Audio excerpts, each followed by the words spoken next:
Bismillahirrahmanirrahim. Bismillahirrahmanirrahim. Assalamualaikum warahmatullahi wabarakatuh.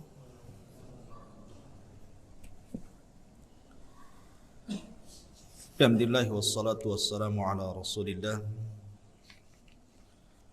wa ala alihi wa sahbihi wa mawalah wa la hawla wa la quwata illa billahi wa ba'du. Kita masuk pada bab yang ke-29, bicara tentang ilmu nujum ataupun astrologi. Al-Imam Al-Bukhari meriwayatkan dalam sahihnya bahwa Imam Al-Qatadah mengatakan, khalaqallahu hadhihi an-nujuma li thalathin zinatan lis-sama'i wa rujuman lis-syayatin wa alamatin yuhtada biha faman ta'awwala fiha ghaira dhalik akhta'a wa adha'a nasibahu wa kallafa ma la ilma lahu bihi. Allah Subhanahu wa ta'ala menciptakan bintang-bintang ini untuk 3 perkara.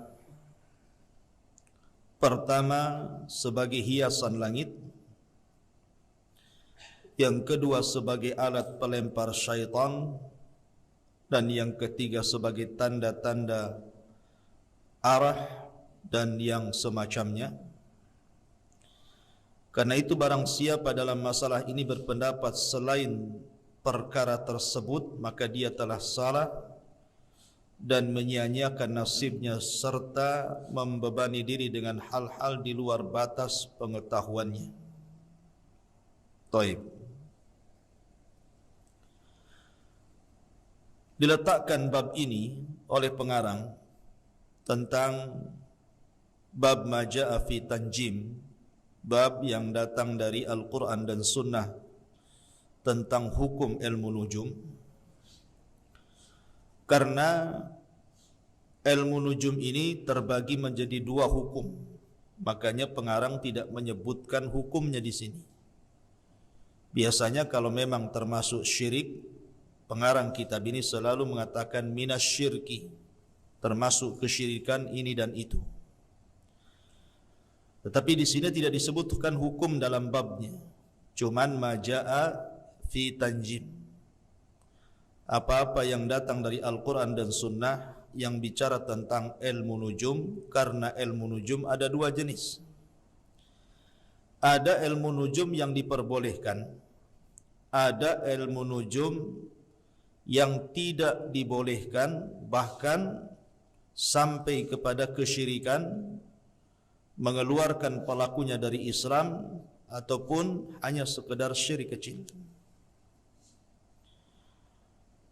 Adapun yang dibolehkan, kalau ilmu nujum itu dibawa kepada ilmu tasyir. Ilmu tasyir artinya dengan perjalanan bintang di langit itu digunakan sebagai alat-alat untuk umpamanya seperti yang dalam hadis ini, untuk petunjuk arah, untuk kompas, karena zaman dulu kan tidak ada kompas seperti di zaman sekarang, belum ada Google Map. Sehingga mereka, kalau khususnya para nelayan, kalau ingin berangkat dan pulang itu, mereka menandai lewat bintang supaya tidak tersesat. Ya. Ataupun mungkin untuk waktu salat, ya, waktu-waktu penentuan adanya masuk Ramadan atau belum, masuk Idul Fitri atau belum, maka ini sangat bermanfaat. Bahkan terkadang ma la yatimul wajib illa bihi fahuwa wajib. Ada kaidah fikih mengatakan tidak sempurna sebuah kewajiban kecuali dengan mengerjakan perkara itu. Terkadang mengerjakan perkara itu jadi wajib. Seperti menentukan hilal, melihat bintang atau bulan apakah besok masuk Ramadan atau tidak. Kalau tidak melihat, kita tidak tahu besok Ramadan atau tidak. Maka terkadang melihat itu menjadi sebuah anjuran. Tetapi bukan itu fokus yang kita pelajari. Kalau itu boleh, seperti yang dilakukan oleh BMKG dan yang sejenisnya, badan-badan yang bicara tentang cuaca. Tapi yang dimaksud di sini adalah ilmu nujum yang tidak boleh. Dan itu dibawa kepada ilmu taksir. Ilmu taksir dengan tasyir beda. Kalau tasyir perjalanan bintang. Kalau taksir itu pengaruh bintang. Jadi orang-orang jahiliyah itu, mereka meyakini bintang itu memiliki pengaruh. Seperti umpamanya, membawa kepada kebaikan atau keburukan terkadang ditentukan oleh bintang. Seperti keyakinan orang jahiliyah apabila terjadi gerhana.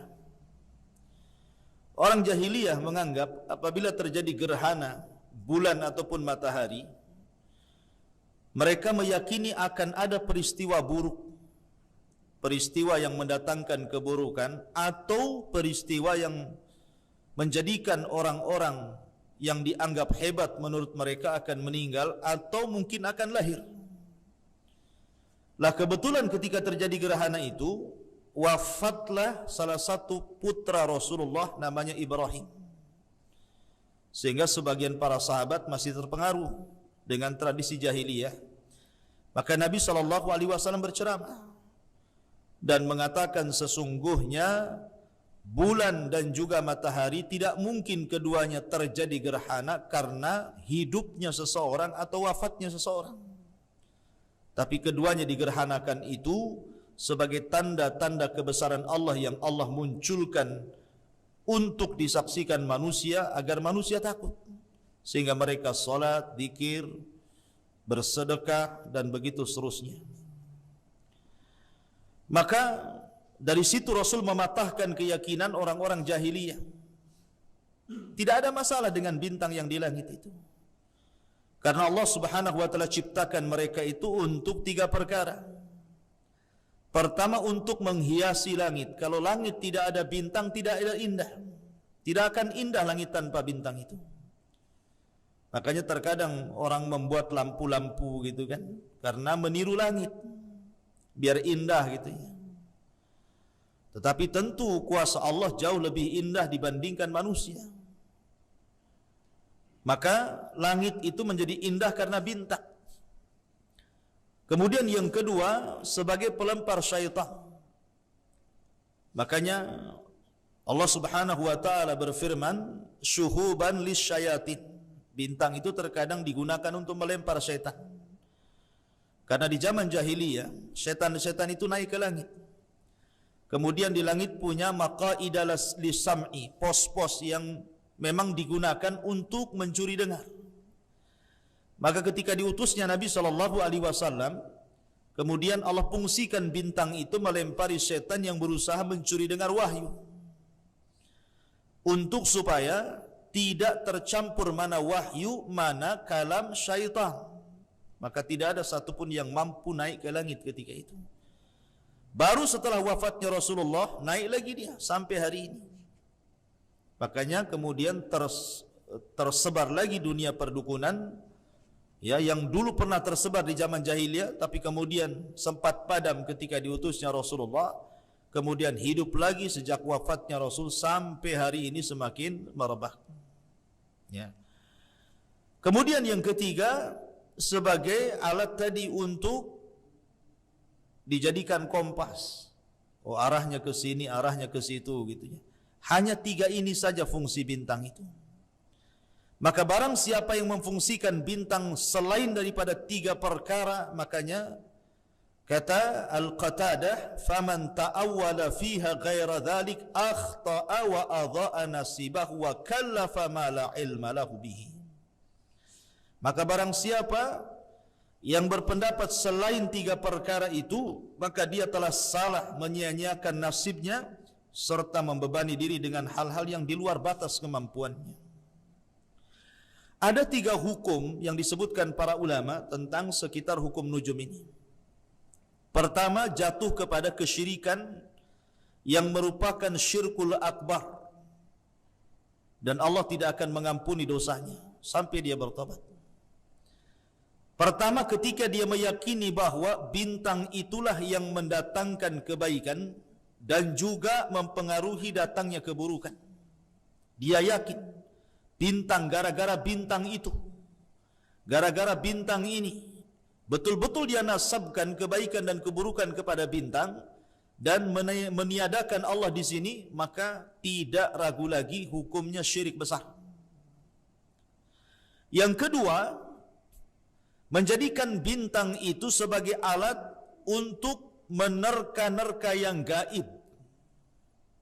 Menerka-nerka yang gaib, lintas gaib.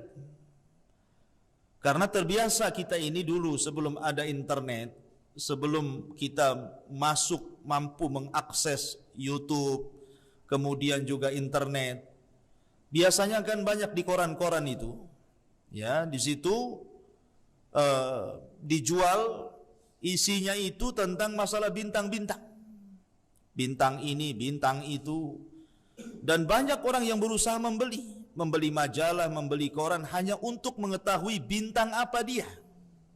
Ya kan? Hanya mengetahui saya ini bintang apa ini. Bintang kalajengking atau bintang kambing gitu ya.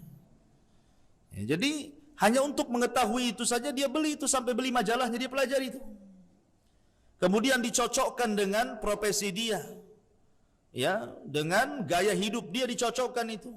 Mulai daripada kulinernya, mulai daripada watak aslinya, pemarah, pemaafkah dia, mulai sampai kepada jodohnya, kepada calon istrinya, makanannya, semua dicocok-cocokkan ya, cocok galicok katanya orang Jawa. Ya. Yang penting cocok gitu ya. Lah ini kan sama dengan mengadu nasib kepada yang gaib. Jangan pernah lintas gaib, tidak perlu. Hidup kita ini fakta di hadapan. Kita ini manusia punya kehidupan sendiri. Jangan menerka-nerka yang gaib. Yang ada sajalah. Di depan kita ada tempe, makan tempe. Di depan kita ada ikan asin, makan ikan asin. Di depan kita ada nasi kebuli, makan nasi kebuli. Ngapain kemudian lintas alam gaib? Ya, kita hidup nyata saja. Anda jadi tukang ojek, ya sudah, lakukan jadi tukang ojek. Anda jadi pembantu rumah tangga, ya sudah, bekerja dengan baik. Anda jadi pekerja, manajer, owner, sudah bekerja saja secara profesional. Kenapa kemudian harus menerka-nerka nasib? Ya, karena kita ini hidup di alam nyata. Jangan menerka-nerka yang gaib. Sebab kalau seandainya kemudian seseorang menerka-nerka perkara gaib itu, kebanyakan menyesal akhirnya. Seseorang yang tidak punya skill jadi manajer, datang ke dukun, gimana caranya saya jadi manajer? Kan gitu. Ya, supaya dicintai sama perusahaan, kemudian diangkat. Dukun itu kebanyakan dusta. Dukun itu semuanya iya, nggak pernah bilang tidak. Saya bisa jadi manajer dukun, bisa. Semua bisa, dukun tidak akan pernah bilang nggak bisa. Dia akan bilang bisa. Padahal dukun juga ditipu jin, kita pula ditipu dukun. Jadi tipu menipu sebenarnya. Silsilah tipu menipu gitu kan. Jin nipu dukun, kita pula ditipu dukun. Ya. Terkadang sudah banyak ratusan, bahkan ribuan, bahkan jutaan uang keluar. Ada yang tidak sukses, dukunnya kabur, ya kan? Ada yang tidak sukses karena dukunnya nipu, syaratnya terlalu banyak, tidak bisa kita lakukan. Ya, ada yang kemudian sudah habis ratusan juta, akhirnya dukunnya ngasih syarat, akhirnya syaratnya berat, mati dia ketika melakukan syarat. Sengaja dukun bunuh dia sebenarnya. Ya kan? Jadi dari sekian ramalan tukang dukun ini, ahli nujum ini, ya kan? Tidak semuanya tercapai kok. Kalaupun tercapai sedikit, itu pun kebetulan, bukan karena ramalan. Tapi kemudian dinasabkan kepada ahli nujum. Jadi kalau seandainya bintang itu menjadi wasilah menerka-nerka yang gaib, ini mengeluarkan dari Islam. Karena tidak ada yang tahu yang gaib kecuali Allah. La ya'lamul ghaiba illallah. Tidak ada yang tahu kegaiban kita itu kecuali Allah. Jangan menerka-nerka nasib. Kalau sekarang jadi tukang beca, sudah lakukan tukang beca. Ya. Kalau Anda sekarang jadi supir taksi, ya sudah jadi supir taksi yang baik, jadi pekerja yang baik gitu ya. Kalau sekarang apa itu yang kita makan di depan, makan saja. Ya. Sebab alam kita berbeda. Lihat hewan itu kalau dia lapar, dia menerkam mangsanya kemudian langsung dimakan. Takkan antum kemudian lintas alam hewan, ikut-ikut hewan. Beli ikan di pasar nggak ada, masak-masak langsung dimakan, kan jijik ya. Beli ayam mentah langsung dimakan, kenapa? Lintas hewan. Biar seperti hewan. Bedalah kehidupan hewan sendiri, manusia sendiri, jin juga sendiri. Kenapa jin itu gaib coba? Kenapa jin itu tidak dibuat oleh Allah melihat? Kita melihat jin, tapi jin melihat kita. Supaya kita jangan berinteraksi dengan mereka. Jangan kenalan. Jangan minta pekerjaan kepada mereka. Ya, jangan beribadah kepada mereka. Jangan jadikan kawan ngobrol. Apalagi cari jodoh, cari wanita jin dari mereka. Nggak perlu ngapain. Karena jin itu tidak ada yang cantik. Bahkan ada seorang syekh meruqyah, kemudian orang itu kerasukan jin yang paling cantik dari jin-jin yang paling cantik di bangsanya. Ketika ditanya bentuknya, kakinya 9. Mau menikah dengan jin yang cantik, kakinya 9 itu. Orang saja kalaupun dia model punya kaki 9, mikir-mikir orang itu. Ini ada orang nih, betul-betul orang bukan jin, cantik tapi kakinya 9. Kan mikir tuh. Kaki 3 saja cap kaki 3. Pusing kita lihatnya. Ya kan?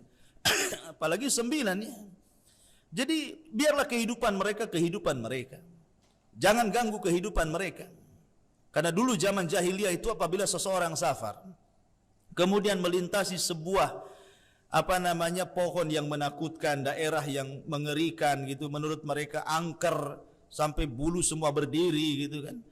Orang-orang jahiliyah itu terkadang mereka menyisihkan bekal.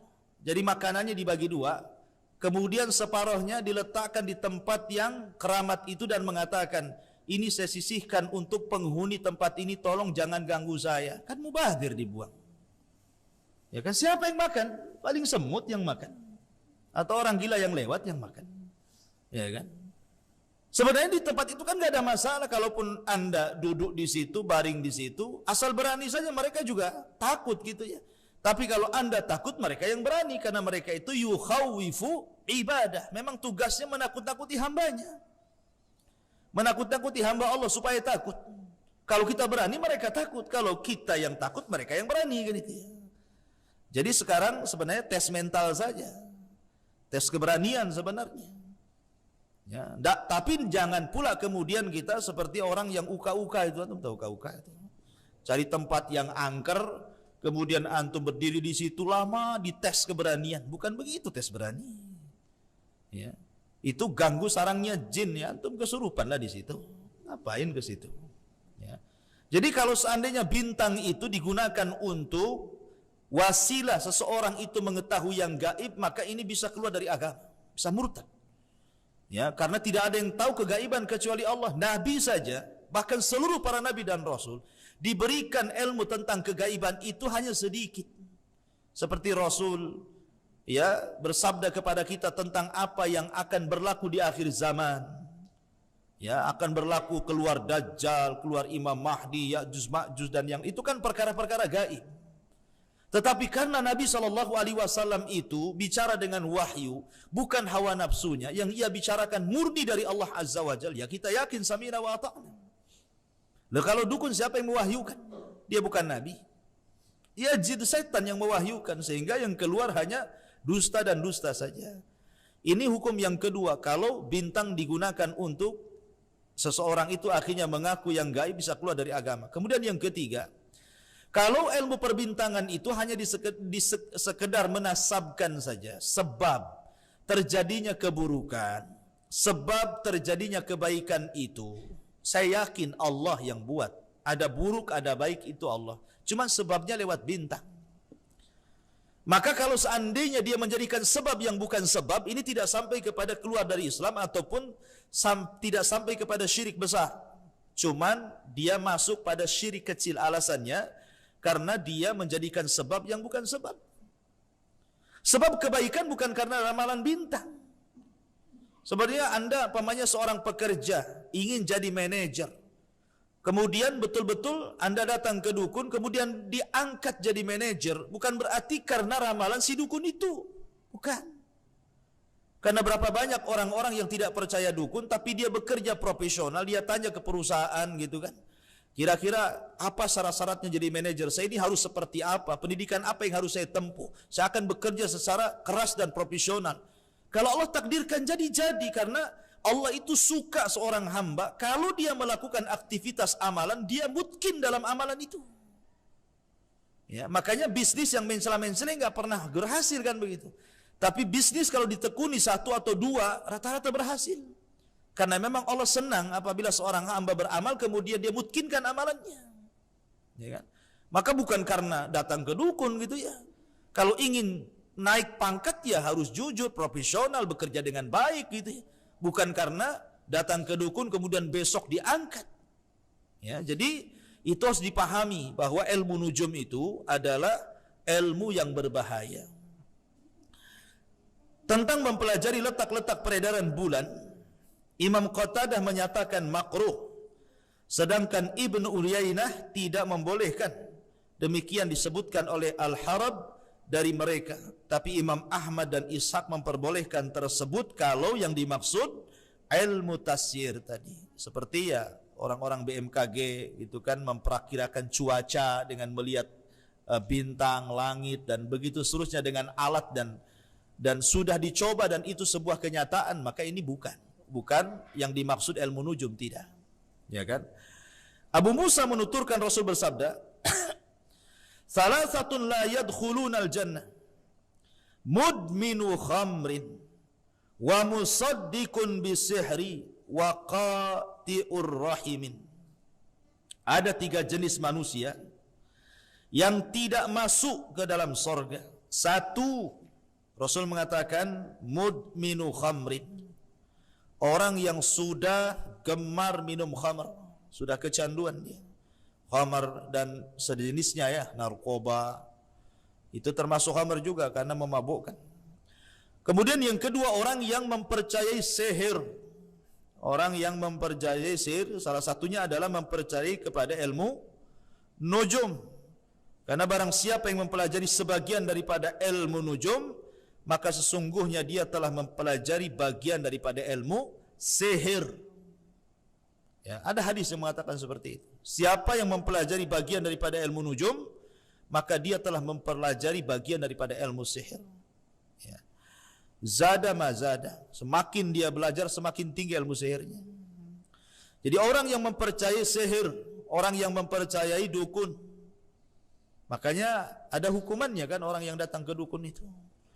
Kata Nabi SAW, "Man ata arrafan fasa'ala an syai'in lam tuqbal salatuhu arba'ina yauman." Siapa yang datang ke tukang ramal, datang saja, kemudian bertanya, belum membenarkan dia, hanya bertanya, ya, hanya coba-coba tanya saja, saya sih pengen tahu saja, gitu kan. Maka itu saja sholatnya 40 hari sudah ditolak tuh. Sholatnya yang sudah dilakukan dia 40 hari ke belakang itu ditolak. Percuma solat yang sudah dilakukan selama 40 hari itu ditolak oleh Allah Azza wa Jalla. Ya. Kemudian kalau dia sampai membenarkan, masuk pada dosa besar. Bahkan bisa masuk pada kesyirikan dan bisa mengeluarkan dari Islam.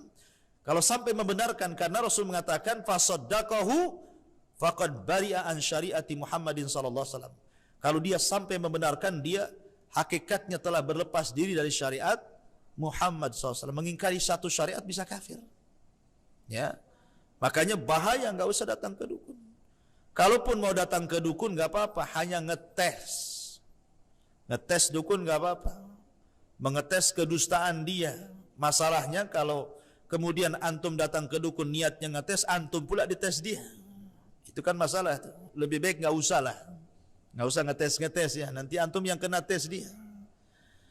Ya, karena mereka itu tukang nakut-nakuti sebenarnya. Nakut-nakuti mau nyihir, nakut-nakuti mau nyakiti, nakut-nakuti mau membahayakan. Tidak akan terjadi satu dunia tukang sihir berkumpul untuk nyakiti antum kalau tidak ditulis di Lauhil Mahfuz, nggak akan terjadi. Ya, nggak akan terjadi. Ya. Tetapi walaupun satu dunia menolong antum dari sihir yang sudah dilancarkan kepada antum, kalau sudah di Lauhil Mahfuz memang antum kena sihir, kena. Memang begitulah takdir. Apa yang Allah kehendaki terjadi, apa yang Allah tidak kehendaki enggak mungkin terjadi. Itu ilmu takdir yang paling rendah itu. Cukup itu. Ya. Maka di sini ikhwatu fiddin bahwa ilmu perbintangan ini adalah ilmu yang paling bahaya. Apalagi sekarang sudah dunianya dunia internet, ngakses tentang ilmu-ilmu seperti itu lebih mudah. Dan masih ada saja orang-orang yang kemudian mengadu nasib dengan bintang, kan begitu. Orang-orang anak-anak muda yang cari jodoh gitu kan, supaya jangan salah cari jodoh, sudah dapat lah gitu kan. Pacar, kemudian ditanya, pacarmu bintang apa? Oh bintang ini. Kemudian ditengok, oh nampaknya nggak cocok, masalahnya bintang ini cerewet dia nanti. Nggak jadi. Oh ini bintang ini nampaknya baik ini, tapi jelek, nggak apa-apa baik katanya. Akhirnya kemudian terkadang orang nerka dengan mengadu nasib. Dukun itu tidak ada yang pasti, semua menerka. Makanya dukun bertanya. Sebenarnya kalau dia yakin ngapain bertanya coba kan? Ditanyanya kita masalahnya apa katanya. Dia kan nerka juga tuh. Dia nggak yakin juga, dia tanya juga sama kita. Terkadang tidak langsung kemudian diproses kan, suruh pulang dulu, dia cari tahu dulu. Pulang dulu nanti besok datang lagi katanya. Dia sendiri cari-cari tahu dulu tentang orang yang datang kepada dia. Kalau dia nerka-nerka, lo ngapain antum datang ke nerka-nerka? Hadapi saja hidup itu yang pasti-pasti, nggak usah nerka. Ya, sekarang bekerja apa ya sudah tekuni, sekarang makan apa yang sudah makan. Ya hobi apa antum ya sudah itu tekuni hobinya, kan begitu. Itu kita ini senang manusia itu, tidak perlu lintas-lintas binatang, lintas alam gaib, tidak perlu. Sampai-sampai mau ada yang mengerahkan kalau Cina sampai menyerang Indonesia maka 500 juta kan ya. Kami lintas alam gaib siap untuk mempertahankan NKRI. Ada nggak tuh? Gimana ceritanya? Dikiranya Cina tak punya dukun juga kali ya. Gitu. Cina juga hantunya lebih ngeri. Hantunya jalannya anjrit-anjrit kan. Kita hantu miskin bergelantungan pula di pohon-pohon. Ya, sundel bolong. Nah, ngapain mau ngerahkan pasukan alam gaib coba? Itu nggak ada kerjaan gitu. Ya. Ma'asyiral muslimin yang dimuliakan Allah Azza wa Jalla. Kita ini orang beragama. Yakin dengan Allah. Yakin dengan Allah. Soal perang itu juga urusan Allah, sudah ditulis Lauhil Mahfuz. Terjadi perang ataupun tidak, menang ataupun kalah itu sudah ditulis. Cuman kan kita disuruh untuk upaya yang syar'i. Ya, sekarang coba. Ini dukun-dukun ini siap mati. Siap mati untuk NKRI, bukan untuk Allah ya. Siap mati untuk NKRI. Dia bersumpah atas nama Allah. Sampai mengerahkan ilmu kebal lah gitu kan, kebal peluru, kebal apa, kebal itu. Kalau Allah takdirkan meninggal, nih, anggap saja terjadi perang kemudian meninggal dunia, apa kita katakan mati syahid? Mungkin mati syahid, ya kan? Sebelum dia berangkat dia interaksi dulu dengan jin, dia menyembah jin dulu, kemudian jin menolong dia dengan cara dibekali seperti itu. Justru jin itu kadang-kadang ketika berperang dicabut oleh jin ilmu kebalnya biar dia mati dalam kondisi syirik. Mau tahu dalilnya? Ya. Ketika perang Badar, yang ngompori orang-orang musyrik supaya berangkat ke Badar itu siapa? Iblis. Iblis itu mengompori orang-orang ini, orang-orang musyrik ini. Sudah, berangkat saja ke Badar, saya akan tolong kamu.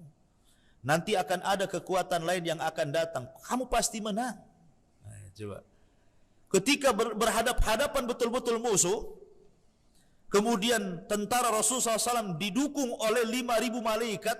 Nih setan-setan ini, iblis-iblis, jin-jin yang jahat ini yang sudah memprovokasi, kabur dia dan mengatakan, inni bari'um minkum, inni ara ma la taraun, inni akhafullah katanya. Saya mau balik sajalah. Saya sudah tahu ini pasti kalian kalah. Saya takut kepada Allah. Kabur dia ngacir. Disuruh perang akhirnya mati. Memang begitu. Awalnya jin janjikan sudah berangkat saja, nanti kamu ditembak kebal, kamu dibacok dan apa, ya, nanti dibakar pun kayak Ibrahim, dingin tuh apinya katanya. Gitu ya. Kalau udah berhadapan-hadapan jinnya kabur itu, sengaja biar mati dia, mati kafir, tidak sempat bertobat. Ya kita hargai NKRI-nya lah kan begitu. Cuman kan cara syar'inya ini yang nggak ada, ngapain? Cara-cara yang tidak syar'i kemudian seperti itu. Karena kita ini orang Islam, punya Allah, Allahu maulana, Allah yang melindungi kita. Orang-orang kafir la maula lahum, tidak ada pelindung bagi mereka. Kita sering mendengar sejarah bangsa kita merdeka ini, coba. Hanya dengan babu runcing katanya bisa menang dengan kalimat takbir. Dan itu sudah jelas dalam sejarah kan gitu. Pertolongan siapa? Allah. Bukan siapa-siapa, Allah yang menolong. Karena Allahu maulana, Allah pelindung kita. Ma'asyiral muslimin yang dimuliakan Allah Azza wa Jalla, maka ilmu perbintangan ini bagian daripada ilmu perdukunan. Tidak perlu menerka-nerka nasib, serahkan nasib kepada Allah. Seorang muslim itu harus optimis, tidak boleh pesimis. Harus optimis. Memang begitu, harus optimis. Yang dihadapi, yang akan dihadapi, yang sedang dihadapi itu harus betul-betul optimis. Apa yang terjadi, terjadilah. Emangnya kenapa akan begitu? Hadapi. Ya. Tetapi bagaimanapun kita ini berusaha mencari sebab. Allah mengatakan faqul i'malu fasayarallahu amalakum wa rasuluh. Sudah kerjakan saja, nanti Allah dan Rasulnya akan melihat amalan kita. Nanti di akhirat Allah akan bertanya tentang amalan kita. Rasul akan melihat, oh ini umatnya. Oh dia layak masuk ke telaga, minum di telaganya. Sudah, nggak usah nerka-nerka, yang ada saja. Nanti Allah akan melihat amalan kita. Mencari sebab berdoa, cari sebab tawakal, selesai. Ya kan? Sebenarnya simple hidup ini. Kita ini kan nggak lama hidup ini. Kadang-kadang anehnya itu pejabat-pejabat yang sudah tua, yang mau pensiun datang ke dukun itu, yang sudah mau mati. Ya kan? Harusnya kan orang yang seperti ini tobat kepada Allah Azza wa Jalla. Sudahlah, sudah tua. Ya kan, kuburan pun sudah manggil-manggil dia. Harusnya lebih banyak di masjid, tidak usah datang ke paranormal. Kata Imam Ibnu Hazm, falyalzam lisyuyukhi an yajlisa fi masajidillah. Maka seorang tua yang sudah tua itu, kata Imam Ibnu Hazm, layaknya itu sudah harus tinggal melazimkan di masjid. Orang-orang tua itu harus melazimkan di masjid, sudahlah, nggak usah lagi sibuk-sibuk dengan dunia. Wariskan kepada anak-anak muda, generasi-generasi muda. Ya. Ma'asyiral muslimin yang dimuliakan Allah Azza wa Jal, ini di antara bab ilmu nujum atau astrologi. Kemudian kandungan bab ini satu, hikmah penciptaan bintang-bintang sudah jelas. Bantahan terhadap orang yang berpendapat selain tersebut. Siapa yang mempelajari ilmu nujum maka dia telah mempelajari bagian daripada ilmu sihir. Ada perbedaan pendapat di antara para ulama dalam masalah mempelajari letak peredaran bintang ataupun bulan, dan tadi sudah saya sebutkan perbedaannya. Dan yang keempat, ancaman bagi orang yang mempercayai sesuatu sihir yang di antara jenisnya adalah ilmu nujum walaupun dia mengetahui akan kebatilan. Karena dalam dunia perdukunan biasanya dukun itu kan menjadikan alat untuk meramalkan berbagai macam. Ada menggunakan dengan pasir, dengan kerikil, terkadang dengan jari-jari manusia. Sinilah ininya tengok urat-uratnya. Kadang-kadang dari kepala ulir-ulirnya ada berapa gitu kan. Ini ulirnya ada 3, oh nanti kamu istrinya 3 katanya. Oh nggak ada ulir-ulirnya, wah ini kamu jomblo sampai kiamat katanya. Ini kan repot nih kalau kayak gini nih. Ya. Jadi termasuk juga dukun itu menggunakan media dengan cara bintang yang disebut dengan ilmu nujum. Ya, jadi ada istilah-istilah perdukunan itu namanya kahin, itu yang paling rendah, arraf yang paling rendah, kemudian naik lagi ke kahin, naik lagi ke romal, naik lagi ke nujum, naik lagi ke sahir, dan itu yang paling kejam. Ya. Kalau arraf itu kan hanya sekedar meramal saja. Akan terjadi ini, terjadi itu. Nanti 2020 akan terjadi perang dunia ketiga. Ini sekarang sudah ada tanda-tandanya. Iran sudah perang sama Amerika, sudah mulai perang terbuka katanya. Mana ada sejarahnya Iran perang dengan Amerika? Hah? Mana ada? Dari dulu panas-panas tai ayam kan? Nggak ada juga perang. Ya karena ini terjadi, perang itu bukan di negaranya loh ya. Bukan Amerika kayak gempur Irak dalam perang Teruk kan gitu. Ini kan terjadi di luar daerah. Dalam situasi perang di Baghdad kan begitu. Mereka itu perang di luar areal mereka. Ya kalau Allah takdirkan perang ya mungkinlah terjadi. Tapi kan selama ini kan hanya gertak-gertak saja karena rebutan masalah minyak, masalah ekonomi, masalah apa. Itu menurut pakar ya, saya bukan pakar, saya melihat saja. Karena tidak ada terbukti. Bagaimana terbukti orang Syiah? Iran itu Syiah. Ya, dan mereka dekat dengan Yahudi. Ya kan? Kemudian itu menjadi pemicu sebagian orang meramal, oh, nanti akan terjadi perang. Tidak. Perang aja belum terjadi, ya baru perang-perang kecil. Kemudian sudah diramalkan akan terjadi perang besar. Malhamatul Kubra. Armajundun. Wah, ini makin menakut-nakuti orang ini. Ya kan? Itu disebut arraf namanya, meramal sesuatu yang akan terjadi, memprediksi sesuatu yang belum terjadi. Itu disebut arraf namanya. Ya kan? Adapun kahin ini meramal sesuatu yang telah terjadi. Sesuatu yang telah terjadi sudah lewat waktunya. Mobil hilang, jam tangan hilang, dompet hilang, rumah kecurian. Sudah berlalu beberapa bulan, beberapa tahun. Kemudian datang ke dukun meramalkan, sebenarnya dompet saya di mana? Mobil yang dicuri itu di mana? Ya kan? Nyari orang yang hilang, nah, itu namanya kahin. Dia meramal sesuatu yang sudah terjadi. Ya. Ada romal. Romal itu menggunakan media tanah, media kerikil, kayak orang-orang yang di gurun pasir gitu ya, meramal lewat megang pasir, kemudian terjadi ramalan. Kemudian nujum ini ke bintang dia. Dia menjadikan bintang-bintang, dan ini yang menyebar di mana-mana. Yang menyebar, bahkan ditayangkan di televisi. Ya kan? Yang seperti ini justru ditayangkan di televisi, baik di dunia barat ataupun dunia timur gitu. Semua ditayangkan. Dan dulu pernah ya, di negara kita kan dulu waktu belum ada globalisasi media gitu kan, orang masih terkungkum dengan ajaran nenek moyang, itu masih yakin tuh dengan ilmu nujum itu. Sampai hampir di semua rumah itu ada majalah itu. Majalahnya dua. Ya, pertama majalah teka-teki silang. Yang kedua majalah nujum kan itu ya. Dulu kan begitu ya, teka-teki silang, kemudian cari covernya wanita yang seksi gitu. Subhanallah. Ya zaman dulu ya. Atau novel-novel yang gak jelas gitu ya. Kemudian ada juga biasanya majalah-majalah dunia perbintangan, itu zaman jadul tuh. Ya, sekarang kan sudah modern ya, sudah mulai ditinggalkan. Ngapain cari majalah gambar itu, langsung aja ngakses di YouTube ya, keluar semua. Nah, jadi perkara-perkara itu tinggalkan. Lah yang paling parah ilmu sihir atau sahir, ini udah paling kejam dalam dunia perdukunan. Itu yang paling kejam, yang paling jahat adalah tukang sihir. Karena tukang sihir bukan hanya membuat orang susah, membuat orang sakit, bahkan bisa orang mati, bisa dibunuh sama tukang sihir. Jadi memang kejam sekali. Wallahu alam. Taib, ini yang bisa sampaikan. Sebelum saya tutup silakan kalau ada yang bertanya. Waalaikumsalam.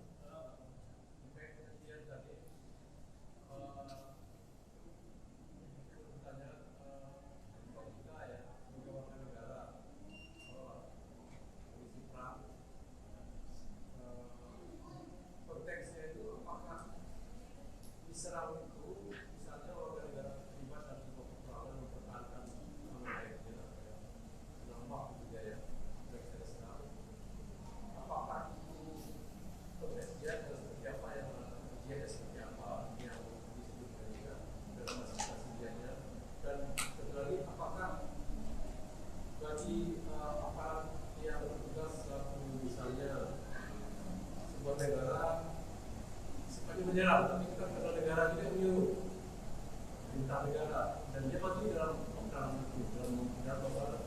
itu lebih ke kolonial ya, menyerang. Apakah itu masuk dari tidak pertanyaan? Ya, alhamdulillah. Jihad ini kan ada yang hukumnya fardu ain, ada yang hukumnya fardu kifayah. Coba bayangkan kalau sekarang pemerintah menghapuskan jihad di dalam buku-buku pendidikan. Karena itu membawa kepada paham radikal.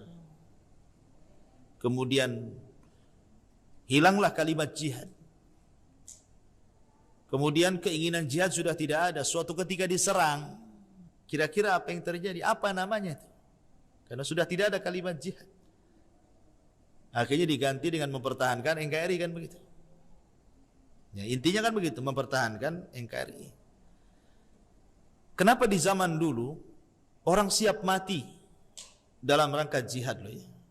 Karena dia tahu mati syahid. Keyakinannya dengan mati di medan tempur itu karena menjalankan syariat Allah.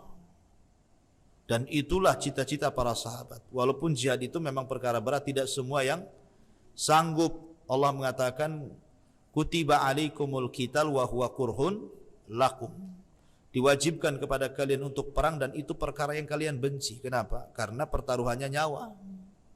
Sehingga orang-orang pilihan saja yang memang diberikan keberanian untuk perang, tidak semua.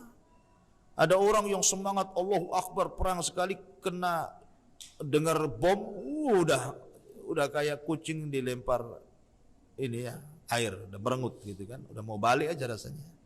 Ada terkadang semangat di awal tapi ketika masuk dalam front peperangan itu ditampakkan itu kepengecutan dan keberaniannya. Ya. Kenapa? Karena tidak ditanamkan tadi niat yang benar, kemudian ajaran-ajaran yang benar, kemudian jihad yang benar seperti apa gitu kan. Kemudian orang dijauhkan dari istilah jihad. Jadi kan membela kita ini membela karena siapa? Karena Allah atau karena yang lain? Ini juga harus diluruskan. Yang membela negara bagian daripada syariat. Bagaimanapun membela negara bagian daripada syariat. Cinta negara itu juga bagian daripada syariat. Makanya Rasul ketika diusir dari Mekah, dia berat meninggalkan Mekah dan mengatakan, kalaulah bukan karena kaum mengusir aku tidak akan keluar dari Mekah, kata Rasulullah. Karena orang keluar dari negaranya itu berat sekali, artinya karena kecintaan kepada negara itu bagian daripada keimanan, mempertahankan negara. Tapi tentu niatnya pertama karena Allah, yang kedua karena mempertahankan negara, kan begitu ya. Allah dulu, kemudian baru niat yang lain. Lah konteks jihad itu fardu kifayah dan fardu ain. Kalau seandainya sekarang ini ya baru panas-panas seperti ini, ya ini belum fardu ain karena belum diserang. Baru fardu kifayah, biar negara mengutus orang-orang pilihan dari tentara-tentara terbaik, biar mereka yang menangani. Dan siapapun yang ditunjuk oleh negara untuk berangkat perang, maka tidak boleh seseorang menolak. Tidak boleh. Anda seorang tentara, kemudian Anda diperintah pemerintah, Anda ikut 1, 2, 3 berangkat, maka tidak boleh menolak. Karena itu sudah ditunjuk oleh negara. Ya, sifatnya fardu ain kalau yang seperti ini. Tapi kan tidak semua bergerak, karena apa? Belum terjadi serangan. Ya, biarlah mereka yang mengurus gitu kan. Karena siapa kita dengan mereka? Kita tidak ada senjata, tidak mungkin mereka bawa kapal perang, antum bawa pisau dapur. Mana bisa menang kan begitu? Ya kan? Pakai tulup, berapalah tulup itu ininya ya? Pakai kacang lagi, mana mati? Ya kan? Jadi biarlah mereka. Tapi kalau sudah diserang sebuah negara, mau tidak mau semua bangkit dan itulah disebut fardu ain. Kalau sudah negara diserang, betul-betul diserang, maka wajib bangkit dan itu sudah fardu ain. Ya, pakai bambu runcing, pakai pagar lah. Terserah mana yang bisa jadikan senjata, jadikan senjata. Karena kalau sudah di kondisi diserang, sudah tidak ada pilihan, dijajah atau menang atau mati syahid, sudah. Ya kan, apa itu pilihannya? Memilih yang mana? Ya, sebab kalau dijajah masalah. Dalam dunia Islam kalau sampai dijajah negara kafir jadi budak kan begitu. Tapi dalam ajaran mereka ya kita ya mungkin kurang lebih juga kan begitu. Bahkan lebih sadis karena dunia perbudakan dalam Islam itu bukan sebagaimana yang dibayangkan orang-orang. Oh kalau jadi budak itu susah, diperintah, dipaksa kayak Musa, bukan. Budak dalam Islam itu dihormati, makanya Rasul sebelum meninggal mengatakan, as-salatu salatu wa ma malakat aimanukum, salat dan jaga budak kalian. Makanya banyak orang yang tidak mau merdeka karena belum tentu ketika dia jadi orang merdeka dia punya rumah, dia bisa makan, dia punya pakaian. Sehingga ada orang yang bertahan dalam perbudakan dalam Islam itu. Nggak mau dia, kalau dimerdekakan nggak mau. Karena kalau dimerdekakan, dia sudah lepas sama majikannya, berarti dia harus cari kerja sendiri, cari rumah sendiri, cari makan sendiri, kan begitu. Sehingga ada orang yang nggak mau dimerdekakan, ada orang nangis. Bahkan ada seorang ulama, kalau nggak salah Imam Qatadah atau siapa, lupa saya. Ya, dia itu cacat orangnya, jadi cacat fisiknya, tapi otaknya tidak cacat. Tapi dia suka agama, akhirnya dimerdekakan, dia menangis. Ya, akhirnya dia tinggal di masjid, dengan kepiawaiannya dia belajar, dengan pendengarannya, akhirnya dia pun diberikan ilmu dan menjadi ulama dunia. Jadi jangan berpikir dunia perbudakan dalam Islam itu kayak Romusa, kayak Belanda, enggak. Jangan samakan. Budak itu dihargai, kayak pembantu juga gitu ya. Dihargai, dikasih tempat yang layak, makanan yang layak. Cuman dia harus bekerja kepada tuannya saja. Disuruh-suruh mau gitu. Tapi juga diberikan haknya bagi dia. Jadi enak sebenarnya, karena juga masuk dalam keluarga gitu ya. Cuman orang kadang-kadang menggambarkan perbudakan itu menyelisih HAM, hak asasi manusia dan begitu seterusnya. Padahal kalau melihat konteks perbudakan dalam Islam tidak sebagaimana yang dituduhkan. Tidak, Islam itu sangat menghormati, indah, ya kan? Jadi konteksnya fardu kifayah, kalau memang diserang, kalau belum diserang itu bukan urusan kita, itu urusan negara. Kita kan hanya bisa berdoa saja jangan sampai perang, karena bagaimanapun nikmat aman itu jauh lebih baik dibandingkan perang. Karena ada orang yang sok-sokan di YouTube itu komentar, perang aja lah perang katanya. Dia nggak tahu kalau habis perang dia susah. Perang aja perang, Allahu Akbar, takbir, sok takbir pula. Sekali dia diserang, ya kan, baru dia tahu bapaknya meninggal, orang tuanya meninggal, anaknya meninggal, rumahnya hancur, baru dia tahu susahnya hidup di negeri konflik itu. Ingat, keamanan itu nikmat. Jangan berdoa perang. Perang aja perang katanya. Kalau perlu Imam Mahdi muncul sekarang katanya. Jauh kali bicara, Cina mau nyerang Indonesia, Imam Mahdi suruh datang ke Indonesia. Ya kan? Di komen ini nggak jelas, nggak ada aturan main tuh nulisnya itu. Wallahu a'lam. Ya intinya kita berdoa semoga negara kita aman, ya, negara kita tidak diserang dan kita tidak perang. Bagaimanapun kondisi perang ini kondisi yang belum tentu orang istiqomah jadi istiqomah. Bisa saja yang tadinya istiqomah dalam kondisi susah perang jadi futur dia, ya kan? Maka berdoalah keamanan, karena itu nikmat Allah yang paling besar. Subhanakallah bihamdika, asyhadu an la ilaha illa anta astaghfiruka wa atubu ilaik. Allah taala. Assalamualaikum warahmatullahi wabarakatuh.